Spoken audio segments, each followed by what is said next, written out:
Assalaamu calaykum waa mar kale muuqaal cusub ugu horreyn hantiyaad noo subtay YouTube channelkeena waxaa ka codsanaya kanaalkeena noo subscribe gareysid haddii aad hore noo joogtay ha ilaawin muuqaalka like tartid maxaa yeelay laagtu inoo taan dhiirigelin mahadsanid.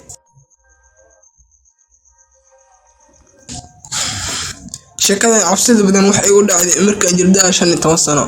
Maalintaan waxaan la soconay saaxiibkay Daniel wuxuu ahaa mid jecel inuu ku dalxiiso qaybo ka mid ah duurka. Aniga waxaan sidoo kale mid jecel inuu ku dalxiiso duurka. Maalmaha ka mid ah waxaan go'aansanay inaan dhankay duurka si aan waqti fiican wada qaadano. Baan markaas soconayna waxa la gaaray xilli haween ah. Waxaan bilownay meesha ku wada cashayna. Ruuxana qabsado daran waxaan dhankay teendadii si aan u hurdo fiican. Markuu waagii bariina aan hurdadii ka soo toosay dhammaan oo kuwa hareerayay saaxiibkay Daniel in islaamiyo ku ciyaaraya ay waxa maqan shaqar ku sidoo dhankay gadaashii duurka.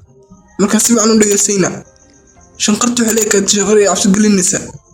Inta kadib waxaan bilaabnay ka soo cararo bursadii ay soo qatay waliba sidee ay soo cararnay cabsi daran haysa.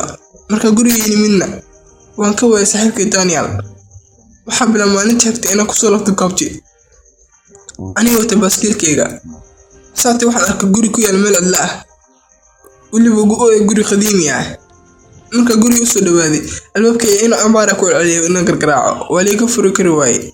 Saatana gudaha soo gudgalay haatan waxaan arkay meel albaab kale oo xiran waliba qarmuun soo urayo albaabkay inuu dhawaaday. Markii albaabkay furayna waxaan arkay inaan ficilin inaan arko ugu horreyn waxaan arkay saaxiibkay Daniel boorsadaysa.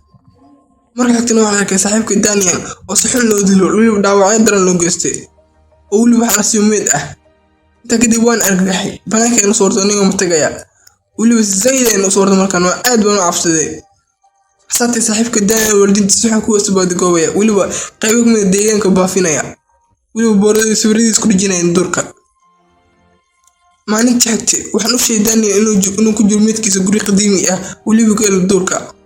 Saati waa fahmo sababta loo dilo saaxiibkay Daniel maxay labeen kala weyn wasla jifnay